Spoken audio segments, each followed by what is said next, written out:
আমার বৃহস্পতিবারে lunch menu কী কী আছে দেখাও। বৃহস্পতিবারে লাঞ্চ হুম। লাঞ্চ হচ্ছে এটা রাখতো। আজকে লাঞ্চ হচ্ছে নিরামিষ করেছি, মাছ করিনি, নিরামিষ করেছি, সাদা ভাত করেছি। আর এই যে কোনো উচ্চ আলু ভাতে, আর এখানে লেবু আছে, ডিম সেদ্ধ তোর দাদা খেয়ে নিয়েছে। এটা হচ্ছে লাউ খোলা ভাজা, পেঁয়াজ রসুন লঙ্কা দিয়ে। আর এখানে আছে পটল ভাজা, বেগুন ভাজা। পটলটা কার জন্য? তোর জন্য, তুই তো পটল ভাজা খাস, বেগুন ভাজা খাস না। এখানে আছে ইলিশ মাছের মাথা দিয়ে বড়ি দিয়ে লাউ ঘন্ট।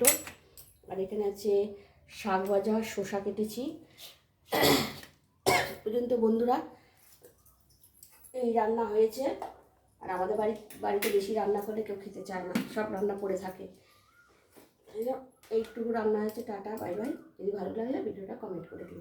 আর যদি আপনাদের বাড়ি কী কী রান্না হয়েছে বন্ধুরা, সেটা কমেন্ট করে জানাবেন। টাটা।